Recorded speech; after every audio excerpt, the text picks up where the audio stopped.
Hello everyone, welcome to Learn with Shyamal. In this class we are going to discuss about the marine resources of India, fisheries, minerals, energy, biodiversity and the blue economy. This is an important topic in UGC NET examination in geography paper 2.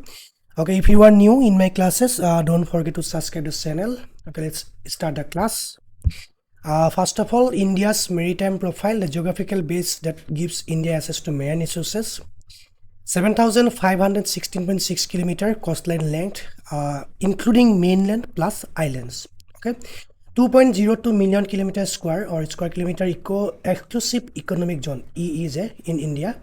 0.50 million kilometer square continental shelf area in India. 9+2 coastal states plus union territories occupied in maritime regions. Okay, why it matters for the examination, that means our net examination.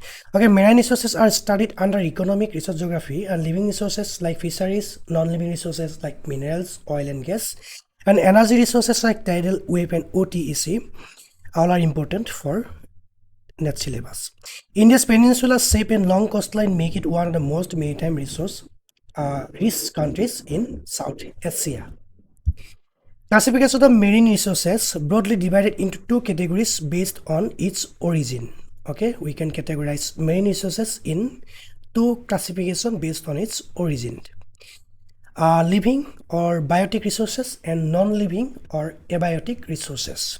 Okay, living resources, marine fish and shellfish, prawns, crabs, lobsters, and seaweeds and algae, pearls and shank used in ornaments, Gulf of Manner, basically found in Gulf of Manner, and coral reefs and mangrove ecosystems, also important ecosystem in worldwide, marine mammals and other biodiversity. Similarly, non-living or abiotic resources, offshore petroleum and natural gas, placer deposits, ilmenite, monazite, rutile, zircon and garnet, salt from seawater, Gujarat, Tamil Nadu and coast, basically found in Gujarat, Tamil Nadu coast, sand, gravel and lime shale deposits, ocean energy, tidal wave, thermal gradient, OTEC. Next, marine fishery resources, India's largest and most widely used marine resources. Okay, key feature, India ranks among the top marine fish products producing nations in the world. Estimated marine fishing potential about 5 million tons a year within the EEZ, exclusive economic zone. Major groups caught sardines, mackerel, prawns, tuna, ribbonfish, and Bombay duck. Continental shelf, shallow and nutrient-rich water is the main fishing zone, widest of Gujarat and narrowest of the east coast near Malabar. Upwelling along the west coast during monsoon burst, productivity, nutrient-rich, cold water rises. Major fishing grounds, Kerala, Konkan coast in west, Gulf of Khambat and Kutch, Gulf of Mannar and Park Bay, Sundarbans Delta in east, and Andaman and Nicobar waters. Okay, then west coast versus east coast fisheries. Two very different fishing profiles. West coast, Gujarat to Kerala, contributes about 2/4 of the India's total marine catch. Wide, gently sloping continental shelf and richer fishing grounds, that means west coast are wide and gently sloping continental shelf, and they are rich in fishing grounds. Okay, key catching catch are sardine, mackerel, prawns, and major export earner. Prawns are major export earner in this region. Then leading states like Kerala, Gujarat, Karnataka, and Maharashtra, and major harbors like Kochi, Mangalore, Bheravel and Mumbai. Similarly, East Coast, West Bengal to Tamil Nadu contributes about one-fourth of the total marine catch. And narrower shelf rivers like Ganga, Godavari and Krishna bring nutrients to deltas. Key catch prawns, Hilsa, Ganga Delta, and peel fisheries, Gulf of Mannar. And leading state Tamil Nadu, Andhra Pradesh, Orissa and West Bengal. Major harbors Chennai, Visakhapatnam, Paradip and Tuticorin. Okay, these are difference between west coast and east coast fisheries and its important catch as well as leading states and important harbors. Then mineral resources of the sea. Mineral resources of the sea. Placer deposits concentrated along the southwest coast beach sands. Okay, ilmenite and rutile, monazite, zircon and garnet, and common salt. Okay, ilmenite and rutile, source of titanium found along Kerala, Savara region, Tamil Nadu beach sands. Then monazite, thorium-bearing mineral, strategic for nuclear energy, Kerala coast. Zircon and garnet used in ceramics, abrasives, Orissa and Tamil Nadu coastal sands. Common salt produced by solar evaporation, Gujarat Kutch, Kandla leads production. Manganese nodules under this deep ocean floor, Central Indian Ocean Basin are a future strategic resources. India has an exploration site allotted by the International Seabed Authority. Then offshore oil and natural gas, India's most economically significant non-living marine resource, Bombay High, largest offshore field, Arabian Sea of Mumbai, discovered in 1974, operated by ONGC. Krishna Godavari Basin, Andhra Pradesh coast, Bay of Bengal, major natural gas reservoirs, KGD6 block. Kaveri Basin of Tamil Nadu coast, oil and gas exploration in the Bay of Bengal.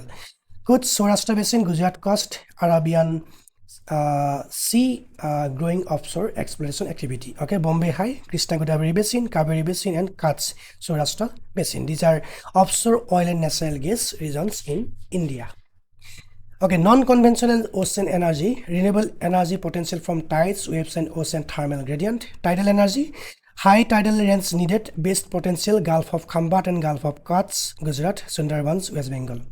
Wave energy, kinetic energy of surface waves, pilot projects tested near Visinjam and Kerala coast. OTEC, ocean thermal energy conversion, wages temperature differences between surface and deep water, pilot plant at Kabarati and Lakshadweep.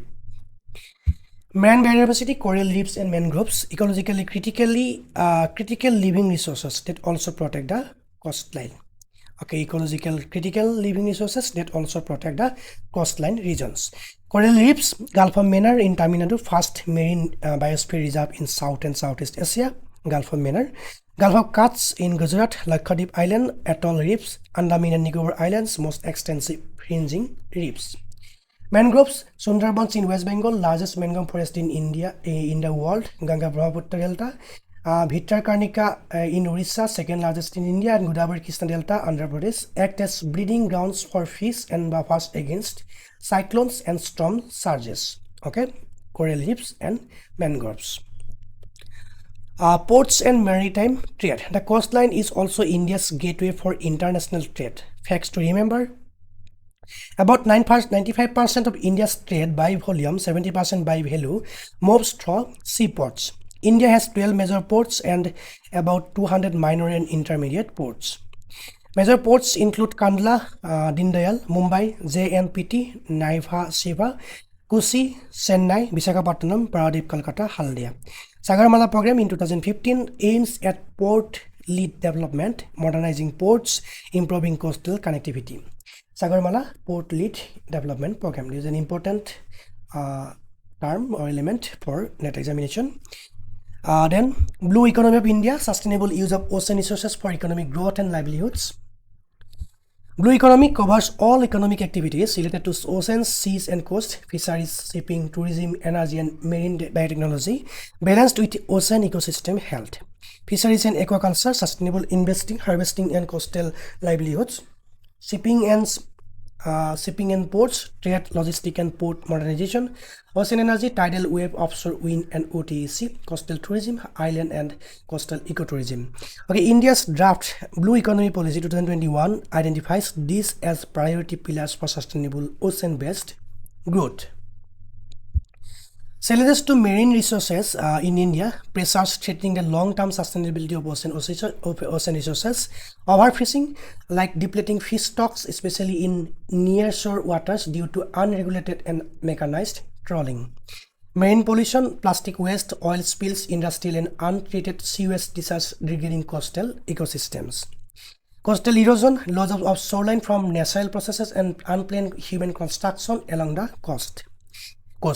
Climate change, sea level rise, ocean warming and acidification threatening coral reefs and low-lying islands. Habitat destruction, mangrove and wetland clearance for aquaculture, ports and urban expansion. Conservation and measures and schemes for marine resources. PMMSY, Pradhan Mantri Matsya Sampada Yojana in 2020, flagship scheme for sustainable fisheries development. CRZ notification, coastal regulation zone rules 1991, revised 2019, regulate construction and activity along the coast. Marine protected areas, Gulf of Mannar Biosphere Reserve, Sundarbans, Gulf of Kutch Marine National Park. Sagarmala and Blue Economy Policy, port-led development combined with sustainable ocean resources use guidelines.